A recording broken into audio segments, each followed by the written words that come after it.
Welcome back to the news today. Let's turn to another story, news you can use. It is the worst nightmare for any parent. The second wave of the pandemic is seeing a number of infants, children who were previously untouched, finding themselves to be at the receiving end. Pooja Shali now has this special report. Take a look.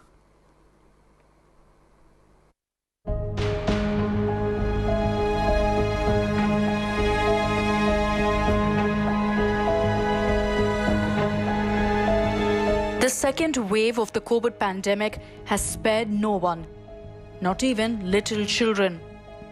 At an alarming rate now, children as young as 5 years old are getting severely affected by coronavirus. 10 दिन पहले Covid report positive आई थी मेरे baby की। Starting में थोड़े से loose motions हुए, but फिर लूज मोशंस बढ़ते बढ़ते इतने बढ़ गए कि घर पे मैनेज नहीं हुआ, तो इसलिए हम लोग उनको हॉस्पिटल लेके आए। हॉस्पिटल में फ्लूइड्स, आईवी फ्लूइड्स चले और मेडिकेशंस भी चली, एंटीबायोटिक्स भी चली। At Madhukar Rainbow, a children's specialist hospital in Delhi, doctors recorded 50 pediatric cases of COVID in 1 week. The situation is indeed alarming compared to 2020 because in this season of COVID outbreak, we are seeing much more pediatric age group, younger age group. So therefore, parents need to be cautioned that we cannot drop the guard. We have to continue with all the precautions and get the medical attention as soon as required. Doctors confirm that even newborns and infants are turning COVID positive, though their condition is not fatal. But experts add that older babies are at greater risk. At one hospital in South Delhi, a teenager, COVID positive, is battling for her life, dependent on a ventilator. In Faridabad, Poonam Sharma is under home isolation with her 10-year-old daughter since the 1st of April. The whole family has been infected by coronavirus. On 1st of April, my entire family was tested COVID positive, including my 10-year-old daughter. We were obviously very much devastated, and it was unbelievable for all of us since we didn't step out of the house during the pandemic at all. We were not at all panicky in front of her, so she was quite normal and she thought it was a normal fever, cough and cold. These were the symptoms we all had in our house. So what are the reasons behind the surge of cases among children? Experts claim a new mutant strain could be responsible, also lack of caution among family members as compared to 2020. There's also the issue of increased exposure, particularly in vulnerable areas, and the fact that there's no vaccine yet for children. In 2021, globally we are seeing a lot of children, almost up to between 20 and 40% in certain areas, to get infected. The T-cell immunity, the lack of ACE receptors in the nasal passage in the throat, and the other interleukins which are protective proteins in the body somehow don't seem to work. So as a parent, what are the symptoms you need to watch out for in your child? We spoke to doctors who said that gastrointestinal issues, rashes, conjunctivitis are symptoms to watch out for. In cases of delayed response, multi-system inflammatory syndrome is also a symptom. Most importantly, if you see these symptoms, do not self-medicate and contact your doctor immediately. Across Delhi NCR, over 25,000 cases are being reported on a daily basis. Many include the pediatric age group. Also across Europe and Brazil, children deaths are being reported. So India would do best to exercise caution and prepare in this war against the COVID pandemic. Pooja Shali for India Today.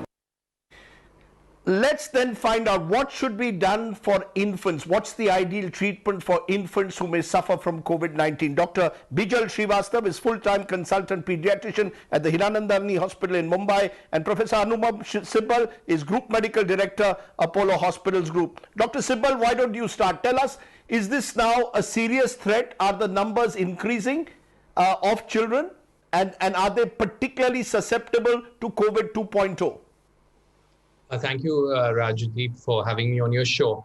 So I say this not just out of what we are seeing in Delhi, because I practice out of Delhi, but Apollo has more than 40 facilities where we look after kids across the country. So what we are seeing is definitely more kids are being diagnosed with the SARS-CoV-2 virus. And the manifestations that we are seeing this time are different.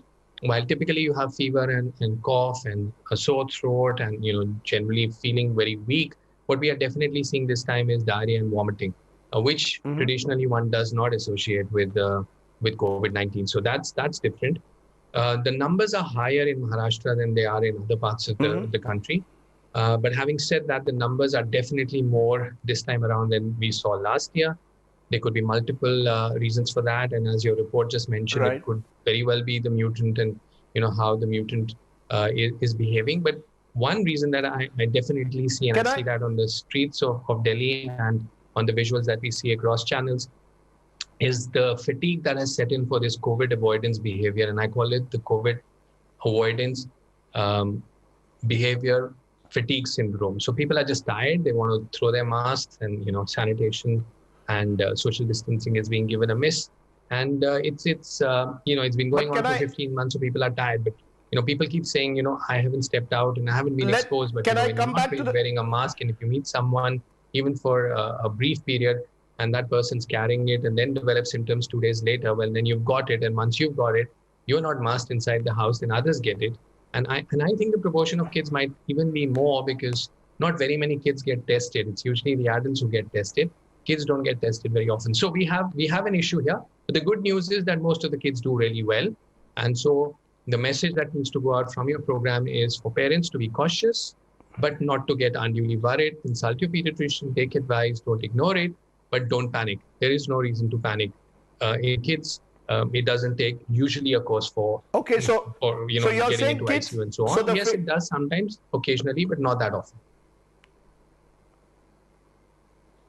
Okay, so it's not necessarily it's not fatal. So there's no need to be alarmed. Dr. Srivastava, what is the line of treatment you recommend for parents whose children suffer from COVID-19? What would be the ideal line of treatment, Dr. Srivastava? Hi, good evening, Mr. Sardesai. Thank you for having me here. So like Dr. Sibal said, we are also seeing a lot of surge in children. Like in our hospital in the last 2 months, physical and online video consulting, we have at least seen 300 children. What I'm finding different for this time is these children are, as we all know, they are more of the high-rise buildings. These buildings, these parents had kept these children in the house for a very long time. And then when they saw that the cases had reduced, all of them had to move around and they started getting a little lax, and that's how the children got the infection.